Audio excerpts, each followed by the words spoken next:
মুস্তাফিজুর রহমান কি আইপিএল খেলতে পারবে নাকি খেলতে পারবে না, এই বিষয়টা কিন্তু পুরো ক্লিয়ার করে দিয়েছে বিসিসিআই। বিসিসিআই 3 জানুয়ারি পুরো স্পষ্ট হয়ে বলে দিয়েছে আদৌ কি মুস্তাফিজুর রহমান আইপিএল 2026-এ খেলতে পারবে নাকি খেলতে পারবে না। তোমরা তো মোটামুটি এই ঘটনাটা সবাই জানো যে বাংলাদেশে যেভাবে সংখ্যালঘু হিন্দুদের ওপর সেখানকার মুসলমানরা অত্যাচার করছে সেটা ভাষায় কোনোদিনই প্রকাশ করা যাবে না।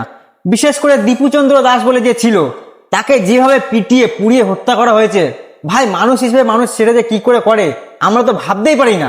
আর সেখানকার মুসলমানরা সেটা করে দেখিয়েছে। আর এই ঘটনার পরে কিন্তু বাংলাদেশ আর ভারতের মধ্যে সম্পর্ক কিন্তু একদমই খারাপ হয়ে যায়। সে রাজনৈতিক হোক, কূটনৈতিক হোক কিংবা লেনদেন, সম্পর্ক কিন্তু একদম খারাপ হয়ে যায়। আর এই ঘটনার পরে ভারতের হিন্দুদের মধ্যে কিন্তু একটা ক্ষোভ, একটা রাগ কিন্তু সৃষ্টি হয় এই বাংলাদেশি মুসলমানদের ওপর। আর সেটা হওয়াই তো স্বাভাবিক। আবার তার মধ্যে কি হয়, আইপিএল 2026-এর মিনি অকশনে 7 জন বাংলাদেশি নাম লেখায় আইপিএল খেলার জন্য।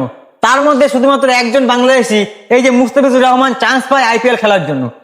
কলকাতা, আমাদের কলকাতা নাইট রাইডার্স 9,20,00,000 টাকা দিয়ে তারা কিনেছে।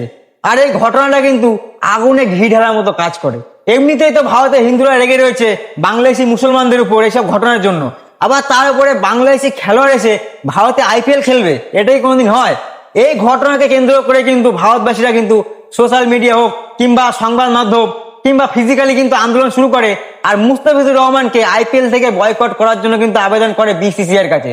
তারা কিন্তু বলে যদি মুস্তাফিজুর রহমানকে আইপিএল থেকে বাদ না দেওয়া হয় তারা কিন্তু আইপিএল পর্যন্ত বয়কট করে দেবে। এই ঘটনাটা নিয়ে কিন্তু বিসিসিআই প্রথম দিকে তেমন কোনো গুরুত্ব দেখায় না, কিন্তু পরে বিসিসিআই বুঝতে পারে অবশ্যই যে এই ঘটনাটা কোনো সাধারণ ঘটনা না, এর গুরুত্ব কিন্তু সত্যি অপরিসীম। এই জন্য কিন্তু বিসিসিআই 3 জানুয়ারি পুরো স্পষ্ট করে দিয়েছে আর কলকাতা নাইট রাইডার্সকে বলে দিয়েছে যে তোমাদেরকে মুস্তাফিজুর রহমানকে দল থেকে রিলিজ করতে হবে, দল থেকে বাদ দিয়ে দিতে হবে। আর যদি তোমরা মুস্তাফিজের বদলে অন্য যে কোনো প্লেয়ারকে নিতে চাও তা কিন্তু পারমিশন বিসিসিআই দেবে। তোমরা যে কোনো প্লেয়ারকে নিতে পারো, তার জন্য পারমিশন যা দরকার বিসিসিআই দিয়ে যাবে, কিন্তু তোমাদেরকে মুস্তাফিজুর রহমানকে টিম থেকে বাদ দিয়ে দিতে হবে। মানে ভাই পুরো স্পষ্ট, পুরো ক্লিয়ার হয়ে গেছে মুস্তাফিজুর রহমান আইপিএল 2026-এ কিন্তু খেলবে না।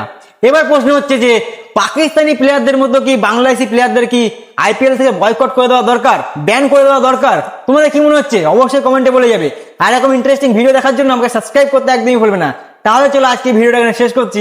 দেখা হচ্ছে কালকে একটা নতুন আর ইন্টারেস্টিং ভিডিওর সাথে। ততক্ষণের জন্য তোমার সবাই ভালো থাকবে, সুস্থ থাকবে আর আমার ভিডিও দেখতে থাকবে।